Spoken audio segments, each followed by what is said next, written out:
வணக்கம் இஸ்ரேல் ஜபசிங். பாகிஸ்தானுக்கும் ஆப்கானிஸ்தானுக்கும் போர் வர நிறையவே வாய்ப்பு வந்துருச்சு. பார்த்தீங்கன்னா மிகப்பெரிய பதட்ட நிலையில் அந்த எல்லை பகுதி இருக்கு.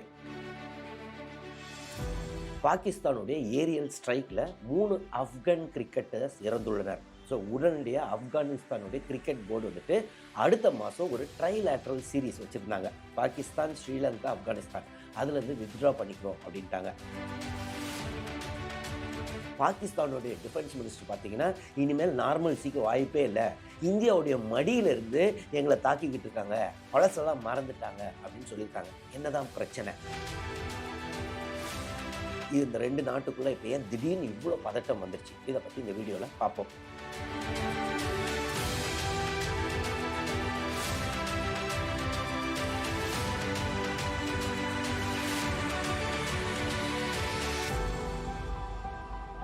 பார்த்தீங்கன்னா சில நாட்களுக்கு முன்னாடி ஆப்கானிஸ்தானுடைய ஃபாரின் மினிஸ்டர் ஆமீர் கான் முட்டாக்கி அவர் வந்துட்டு நம்ம நாட்டுக்கு வந்திருந்தார். அதே டைமில் பாகிஸ்தானுடைய ஸ்ட்ரைக்கில் ஆப்கானிஸ்தானுடைய தலைநகரமான காபூலில் நிறைய பேர் இறந்தார்கள். அப்பயே பயங்கரமாக கண்டிச்சாங்க. ஏன் நாங்கள் இந்தியா வந்ததுனால தான் இதெல்லாம் ஆரம்பிக்குதான்ற மாதிரி. ஸோ இவங்களுக்குள்ள உள்ள பிரச்சனை என்னென்னா ரொம்ப காலமாகவே போயிட்டு இருக்கு.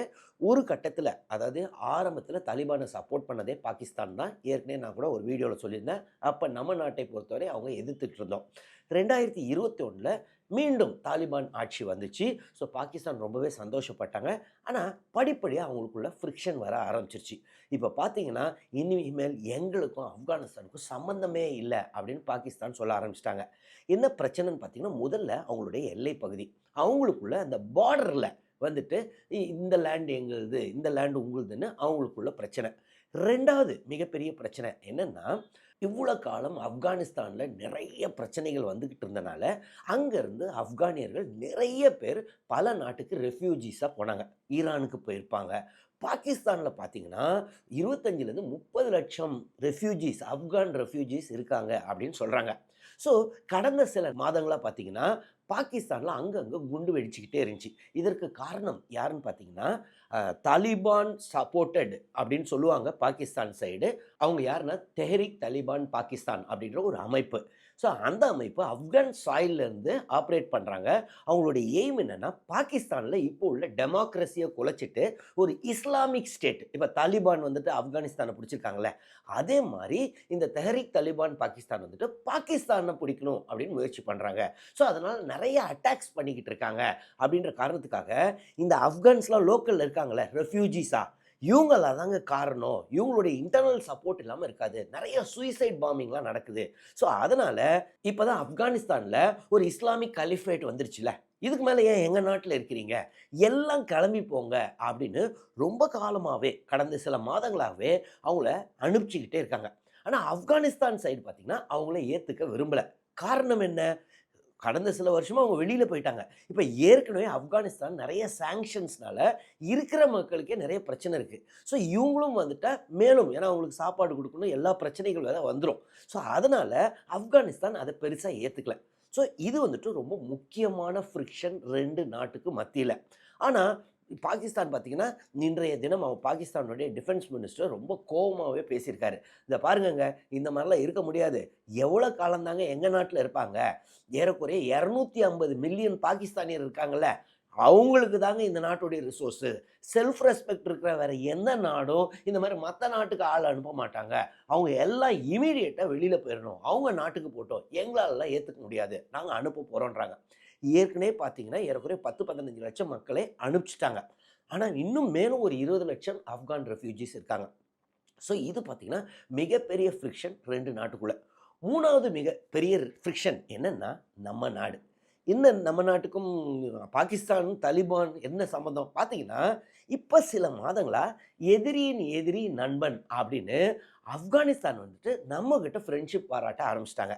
அதனால தான் சில நாட்களுக்கு முன்னாடி பார்த்தீங்கன்னா ஆப்கானுடைய ஃபாரின் மினிஸ்டர் இங்கே வந்தார். ஸோ இது பாகிஸ்தானுக்கு கொஞ்சமும் பிடிக்கல. ஏன்னா இந்த தாலிபானை வளர்த்ததே அவங்க தான். அதனால தான் பார்த்தீங்கன்னா இன்றைக்கி கூட அவங்களுடைய டிஃபென்ஸ் மினிஸ்டர் காஜா அசீஃப் என்ன சொல்லியிருக்காருன்னா, ஏங்க இந்தியா மடியில் இருந்துக்கிட்டு எங்களை மறந்துட்டீங்களா? எங்களை அட்டாக் பண்ண பார்க்குறீங்க நீங்கள்? நாங்கள் தானேங்க ஒரு காலத்தில் உங்களுக்கு அடைக்கலமே கொடுத்தோம். நீங்கள் உங்களுக்கு ஒழிகிற இடத்தெல்லாம் நாங்கள் கொடுத்தோம். இன்றைக்கி நீங்கள் என்னென்னா இந்தியாவோட சேர்ந்துட்டு எங்களை அட்டாக் பண்ண பார்க்குறீங்கன்னு. அவர் என்ன மீன் பண்ணுறாருன்னா, தெஹ்ரிக் தாலிபான் பாகிஸ்தானையே நாம தான் சப்போர்ட் பண்ணுறோம், தாலிபானும் சப்போர்ட் பண்ணுறாங்க, நம்மளுடைய ஃபண்டிங்கில் தான் இந்த தெஹ்ரிக் தாலிபான் பாகிஸ்தானே ஆப்ரேட் ஆகுது, அதுக்கு ஆப்கானிஸ்தானும் சப்போர்ட் பண்ணுறாங்க. ஸோ இப்போ என்னடான்னா நம்ம தான் இவ்வளோ வளர்த்து விட்டோம், இவங்க அங்கே போய் சேர்ந்துக்கிட்டாங்க, இந்தியாவோட ஃப்ரெண்ட்ஷிப் பாராட்டுறாங்க. ஸோ இதுவும் அவங்களுக்கு மிகப்பெரிய கோபமாக. அதனால தான் கரெக்டாக அவங்களுடைய ஃபாரின் மினிஸ்டர் இங்கே வந்திருக்கும் போது காபூலை அட்டாக் பண்ணாங்க. காபூலை ஏன் பாகிஸ்தான் அட்டாக் பண்ணாங்கன்னா, அங்கே உள்ள தெஹ்ரிக் தாலிபான் பாகிஸ்தான் அமைப்பினருடைய லீடர்ஸ்லாம் இருந்தாங்க, அவங்கள தான் அட்டாக் பண்ணோம் அப்படின்னு சொல்லிட்டு இருந்தாங்க. ஸோ இது பார்த்தீங்கன்னா பயங்கர ஃப்ரிக்ஷன் ஆகி 2 நாட்டுக்கும் எல்லை பகுதியில் அந்த சைட்லேருந்து தாலிபான் சைட்லேருந்து, அதாவது ஆப்கானிஸ்தான் சைட்லேருந்து பாகிஸ்தானியர் சோல்ஜர்ஸை ஏறக்குறைய 38 பேரை கொண்டுள்ளனர். பாகிஸ்தான் சைட்லேருந்து அங்கே 150க்கும் மேற்பட்டவர் எல்லை பகுதியில் கொண்டிருக்காங்க. இந்த சூழலில் பார்த்தீங்கன்னா டோஹா, கத்தாரில் உள்ள டோஹாவில் தான் பார்த்தீங்கன்னா நிறைய பீஸ் பிளான்ஸ்லாம் ஒர்க் ஆகும். ஸோ இன்டர்நேஷ்னல் லெவலில் ஏதாவது பிரச்சனைகள்லாம் இருந்துச்சுன்னா அவங்க வந்துட்டு இந்த மீடியேட் பண்ணுறதுக்கு அவங்க ரொம்ப காலமாக முயற்சி பண்ணிகிட்டு இருக்காங்க. இப்போது இவங்களுக்கும் இஸ்ரேலுக்கும் ஹமாஸ்க்கும் பிரச்சனை வரும்போது கூட கத்தாரோடைய ரோல் ரொம்ப முக்கியமான ரோல். அதே மாதிரி இவங்க 2 பேரும், ஸோ ஆப்கானிஸ்தானுடைய டெலிகேஷனும் பாகிஸ்தானுடைய டெலிகேஷனும் இப்போ பார்த்தீங்கன்னா டோஹாவில் டாக்ஸில் இருக்காங்க. ஸோ இந்த சூழலில் 48 மணி நேரம் சீஸ் ஃபயருக்கு கொண்டு வந்திருந்தாங்க. ஸோ இந்த சீஸ் ஃபயர் போய்கிட்டு இருந்துச்சு, அப்போ தான் முடிஞ்சுதுங்க. முடியும் போது எக்ஸ்டெண்ட் பண்ண போகிறோம், ஏன்னா இன்னும் அங்கே பீஸ் ரிசால்வ் ஆகலை, அவங்களுக்குள்ள டாக்ஸ் இது வரல. ஸோ இந்த சூழலில் இவங்க பார்த்தீங்கன்னா பாகிஸ்தான் நேற்றைய தினம் ஏரியல் ஸ்ட்ரைக் பண்ணியிருக்காங்க.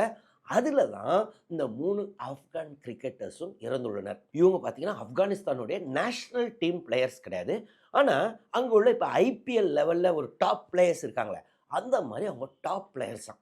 ஸோ ஒரு லோக்கல் கிரிக்கெட் மேட்ச்க்காக போயிருக்காங்க. அங்கே விளையாடிட்டு திரும்பி வரதுக்குள்ளே பார்த்தீங்கன்னா இந்த எல்லை பகுதியிலேருந்து ஏரியல் ஸ்ட்ரைக்கில் அவங்களும் மாட்டிக்கிட்டாங்க. ஸோ இதை தான் ஆப்கானிஸ்தானை ரொம்பவே கோவப்படுத்தியிருக்கு. ஸோ அவங்க இமீடியட்டாக அடுத்த மாதம் நடக்கிற அந்த ட்ரைலேட்ரல் சீரீஸ்லேருந்து பாகிஸ்தான், ஸ்ரீலங்கா, ஆப்கானிஸ்தான் 3 பேரும் சேர்ந்து விளையாடுறதா இருந்துச்சு, ஆனால் அதிலிருந்து நாங்கள் வித்ட்ரா பண்ணிக்கிறோம் அப்படின்னு சொல்லிட்டாங்க. ஸோ இதுதான் மேலும் எரிச்சலை கிளப்பியிருக்கு பாகிஸ்தானுடைய டிஃபென்ஸ் மினிஸ்டர். ஸோ அதனால தான் அவர் என்ன சொல்லியிருக்காரு, இனிமேல்லாம் பீஸ்க்கு வாய்ப்பே கிடையாது, சண்டைக்கு நாங்கள் ரெடி. இப்போ இவங்க ரெடி, ஆப்கானிஸ்தான் ரெடியாக இருந்தால், ஏன்னா எத்தனையோ முறை நாங்களும் ட்ரை பண்ணிட்டோம், நாங்கள் ஆப்கானிஸ்தானுக்கு ஆள் அனுப்பிச்சிருக்கோம், எத்தனையோ டிப்ளமேட்டிக் இதெல்லாம் மெசேஜ்லாம் அனுப்பிச்சோம், ஆனால் அவங்க கேட்குற மாதிரி இல்லை, இனிமேல் எங்களுக்கு வாருக்கு நாங்கள் ரெடி, அவங்க வரதுன்னா வரட்டும், 2 சைடும் அட்டாக்கையும் நாங்கள் ஃபேஸ் பண்ண ரெடி அப்படின்றாங்க. ஸோ 2 சைடுன்னு அவங்க மீன் பண்ணுறது என்னென்னா, ஒன்று வந்து நம்ம நாட்டு சைடு, இன்னொன்று ஆப்கானிஸ்தான் சைடு. ஸோ ஒரு காலத்தில் பார்த்தீங்கன்னா இந்த தாலிபானுக்கு பால் ஊற்றி வளர்த்ததே பார்த்தீங்கன்னா பாகிஸ்தானு, இன்றைக்கி அந்த வளர்த்தது திருப்பி கொத்துற மாதிரி நிலைமையில தான் அவங்க இருக்கிறாங்க. நம்ம நாட்டை பொறுத்தவரை இது நமக்கு பாசிட்டிவ். இது ஏன்னு பார்த்தீங்கன்னா ஆப்கானிஸ்தான் இப்போ கொஞ்சம் கொஞ்சமாக நம்ம சைடில் வருது, நம்ம ஏகப்பட்டதை இன்வெஸ்ட் பண்ணியிருக்கோம் ஆப்கானிஸ்தானில். அது இல்லாமல் ஆப்கானிஸ்தான் தான் நம்மளுக்கு சென்ட்ரல் ஏஷியன் கண்ட்ரீஸ்க்கெலாம் ஒரு ரூட்டாக அமையும். ஸோ அந்த ஆங்கிளில் பார்க்கும்போது நல்ல விஷயம்தான் எனக்கு தோணுது. அதே சமயத்தில் இந்த மாதிரி வார் வர்றது ரொம்பவே, ஏன்னா கடைசியில் சஃபர் ஆக போகிறது யாருன்னா பொதுமக்கள் தான். ஸோ அந்த வார் வராமல் அந்த கத்தார் பீஸ் டாக்ஸு சக்சீட் ஆனால் நல்லது. ஏன்னா ஒன்ஸ் டிஸ்டர்பன்ஸ் ஆரம்பிச்சதுன்னா அங்கே உள்ள மக்கள்லாம் 2 சைடு மக்கள், அது பாகிஸ்தானாக இருக்கட்டும் இல்லை ஆப்கானிஸ்தானாக இருக்கட்டும், அவங்க தான் சஃபர் பண்ணுவாங்க. ஸோ என்றைக்குமே போர் வந்துட்டு ஒரு சொல்யூஷன் இல்லைன்றதான் என்னுடைய கருத்து. சரி, உங்களுடைய வியூ என்ன? போர் வருமா வராதா? அதை பற்றி நீங்கள் கமெண்ட்ஸில் எழுதுங்க, நானும் பார்த்து தெரிஞ்சுக்கிறேன். அது இல்லாமல் இந்த வீடியோவில் ஏதாவது டவுட்ஸ் இருந்துச்சுனாலும் கமெண்ட்ஸில் எழுதுங்க, நான் கிளாரிஃபை பண்ணுறேன். தொடர்ந்து இந்த சேனல் மூலமாக சந்திப்போம். நன்றி, வணக்கம்.